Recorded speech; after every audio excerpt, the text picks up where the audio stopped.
मंत्री जी, रिजल्ट आ गए, आज आपने दो शब्द क्या कहना चाहते हैं? मैं सबसे पहले तो देश की जनता का आभार प्रकट करना चाहता हूं कि दुनिया के सबसे लोकप्रिय नेता, देश के यशस्वी प्रधानमंत्री जी को तीसरी बार सरकार बनाने का अवसर देकर के देश की जनता ने जो निर्णय लिया है वो हम सबके लिए स्तुत्य है।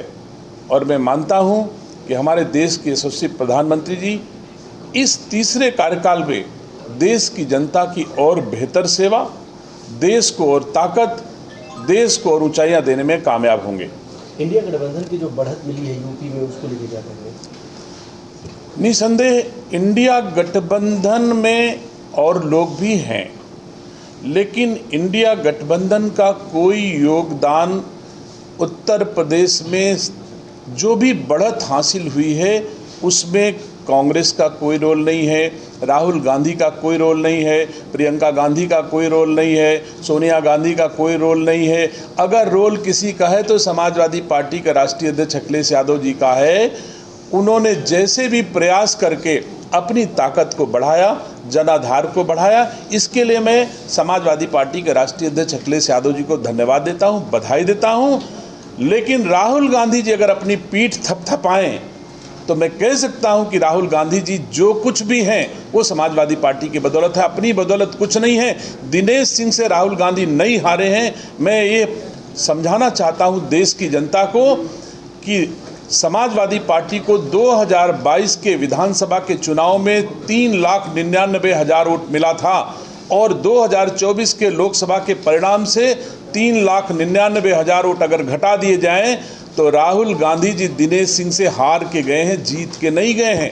और 3 लाख वोट मैं आमंत्रित करता हूं राहुल गांधी को, अगर क्षमता हो तो केवल हाथ का पंजा लेकर के रायबरेली में दिनेश सिंह से फिर से लड़ने आकर के, और हार के नहीं जाएंगे तो मुंह नहीं दिखाऊंगा मैं इस देशवासियों को। आप ये बताएं मंत्री जी कि इस हार के पीछे आप देखते हैं कि रायबरेली जनता की नाराजगी कुछ रही आपसे, या पार्टी को अंतरकलह है जो इतना सहयोग नहीं? ना हमसे नाराजगी है, ना हमारी पार्टी से नाराजगी है। आप महसूस करो, हमारी पार्टी से अगर देशवासियों को नाराजगी होती तो मध्य प्रदेश में 29 की 29 सीटें कैसे आ जाती, हिमाचल प्रदेश में सब की सब, दिल्ली में सब की सब, जहां हमारी राज्य में सरकारें नहीं वहां सब की सब आती हैं। इसका मतलब मोदी जी के नेतृत्व में जनता आज भी विश्वास करती है।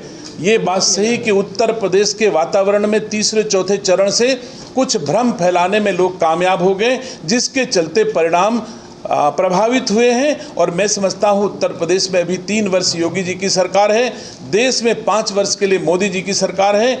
इन 5 वर्षों में रायबरेली और उत्तर प्रदेश में जो भी नकारात्मक स्थिति पैदा हुई है, हम लोग उसको ढूंढ करके, प्रयास करके और फिर से सकारात्मक उसमें बदलाएंगे। और मैं समझता हूं कि अगर 2019 के चुनाव में अखिलेश यादव जी को 5 सांसद केवल बने थे और आज अधिक हुए हैं, तो यह जरूरी नहीं है कि 2029 में भी 5 न हो जाए, इसमें कोई बड़ी बात नहीं है। तो यह समय परिवर्तनशील है।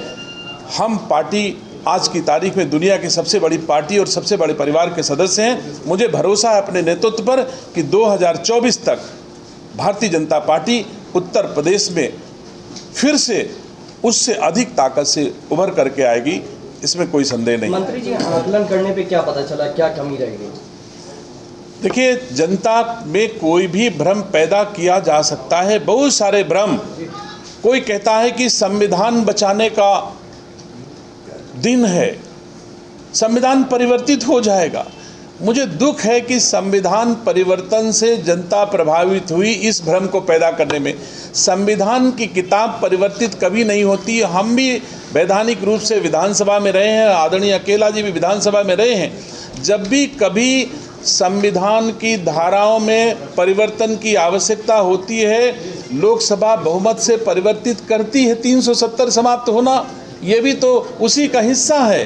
तो संशोधन होता है, परिवर्तन नहीं होता है। दुर्भाग्य से लोगों ने परिवर्तन की बात कह दी, संविधान परिवर्तन कभी नहीं होता है। अगर कहीं संशोधन की आवश्यकता पड़ती है तो हम लोग संविधान के आर्टिकल्स में बहुमत से जब भी होता है परिवर्तन करते हैं। जो जरूरी आर्टिकल्स नहीं होते उनको हटाए जाते हैं, कहीं जोड़ा जाता है, कहीं संविधान में बढ़ाई जाती हैं। तो जनता की ज़रूरत के हिसाब से